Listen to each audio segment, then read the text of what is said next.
محمد غیاث صاحب نے پوچھا ہے کہ حنفی مسلک کے مسائل بخاری اور مسلم سے کیوں ٹکراتے ہیں؟ غلط بات ہے، نہیں ٹکراتے۔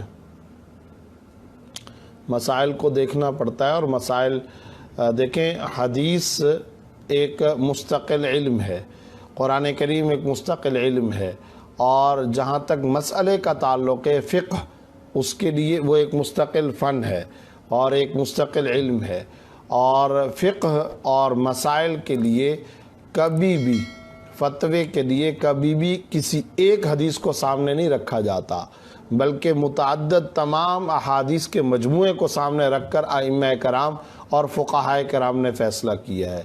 آپ اگر کوئی مسئلہ بخاری یا مسلم کے اندر دکھاتے ہیں کہ جناب حدیث کے اندر تو یہ مسئلہ ہے، تو میں ٹھک کر کے اسی لمحے سیم ٹائم ایک اور حدیث آپ کے سامنے پیش کر دوں گا جو اس کے متضاد جا رہی ہوگی، تو آپ کیا کریں گے؟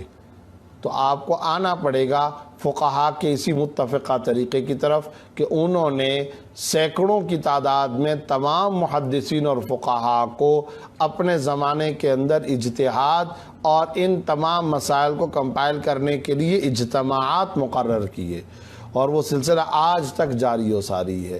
تو اس میں وہ دیکھنا پڑتا ہے کہ یہ جو حدیث کے اندر مسئلہ بیان کیا جا رہا ہے یا جو حدیث سے مسئلہ سمجھ میں آ رہا ہے، یہی مسئلہ دوسری کون کون سی احادیث میں ذکر کیا گیا ہے، اور اس میں اس کی کیا تفصیلات آئی ہیں، اور اس کے اندر کیا فرق آ رہا ہے، اور ان کے درمیان میں ڈیبیٹ ہوتی ہے جو 8-8 10-10 سال تک دینی مدارس کے اندر علماء کورس پڑھتے ہیں۔ تو یہ عالم کورس کائے کا ہوتا ہے؟ یہی چیزیں تو ہوتی ہے۔ بہت سارے احادیث کو پڑھنے کے وقت اس کا زمانہ دیکھا جاتا ہے۔ بعض اوقات ان احادیث کے درمیان میں اگر ظاہری طور پر تعارض، حقیقت میں تعارض نہیں ہوتا، تضاد نہیں ہوتا، لیکن بعض اوقات ہمیں محسوس ہو رہا ہوتا ہے، تو اس میں پھر یہ دیکھا جاتا ہے کہ تفصیل کس جگہ بیان زیادہ کی گئی ہے، اور کہاں پر کوئی حدیث کنڈیشنل ہے، کہاں انکنڈیشنل ہے۔ تو یہ ساری کی ساری تفصیلات دیکھی جاتی ہیں، تب جا کر کے کوئی مسئلہ واضح ہوتا ہے۔ اس لیے یہ کہنا کہ فلاں مسلک کی احادیث بخاری یا مسلم سے ٹکراتی ہیں، ایسا نہیں ہے، بلکہ ہم تو سمجھتے ہیں کہ شاید فقہ حنفی کے جو مسائل ہیں وہ اصول شریعت، یعنی شریعت کے جو بنیادی اصول ہیں جو خود قرآن اور احادیث متفقہ اور احادیث تجربہ کے اندر سرکار دو عالم صلی اللہ علیہ وسلم نے بیان فرمائے ہیں، ان احادیث کے زیادہ مطابق ہیں، اور اس حدیث کے زیادہ مطابقت رکھنے والے وہ مسائل ہیں۔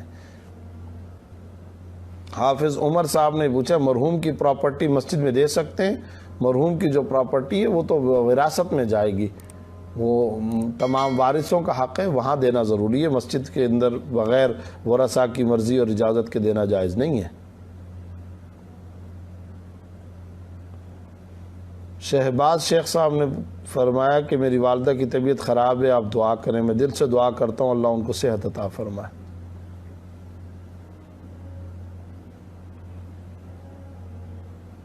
محمد ثاقب صاحب نے پوچھا ہے کیا ایڈوانس سیلری لینا جائز ہے؟ جی ہاں جائز ہے، لے سکتے ہیں۔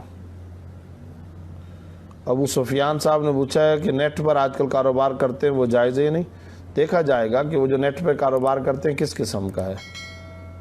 اسامہ امین صاحب پوچھتے ہیں وضو کے بعد آسمان کی طرف اشارہ کر کے شہادتین پڑھنا ثابت ہے؟ خاص طور پر اشارہ کرنا۔ دیکھیں وضو کے بعد 2-3 عمل ہیں، ان کے بارے میں سمجھ لینا چاہیے۔ وضو کے بعد شہادتین پڑھنا یہ ثابت ہے، متعدد احادیث کے اندر ثابت ہے، اور وضو کے بعد آسمان کی طرف نگاہ اٹھانا شہادتین پڑھتے ہوئے یہ بھی ثابت ہے۔ چنانچہ ابو داؤد کے اندر روایت موجود ہے جس میں رسول اللہ صلی اللہ علیہ وسلم کا یہ عمل لکھا گیا ہے، یہ عمل مذکور ہے کہ ثم رفع بصرہ الی السماء ویقول اشہد ان لا الہ الا اللہ۔ رفع بصرہ الی السماء، بعض روایات میں آتا ہے ثم رفع طرفہ الی السماء، بعض روایتوں میں آتا ہے ثم رفع نظرہ الی السماء یا ثم نظر الی السماء وغیرہ، یہ متعدد الفاظ ہیں۔ حاصل یہ ہے کہ آپ صلی اللہ علیہ وسلم وضو کے بعد شہادتین پڑھتے ہوئے آسمان کی طرف نگاہ اٹھاتے تھے۔ تو شہادتین پڑھنا ثابت ہے، آسمان کی طرف نگاہ اٹھانا ثابت ہے۔ البتہ تیسرا عمل کہ انگلی سے اشارہ کرنا یہ احادیث کے اندر ثابت نہیں ہے، اور فقہی کتب کے اندر میں سے صرف شافعیہ کتب کے اندر اس کا اشارہ ملتا ہے۔ فقہی شافعی کتب کے اندر اس کا تذکرہ ملتا ہے، لیکن تفصیل یہ کسی اور فقہی مسلک کے اندر اس کا تذکرہ نہیں ملتا۔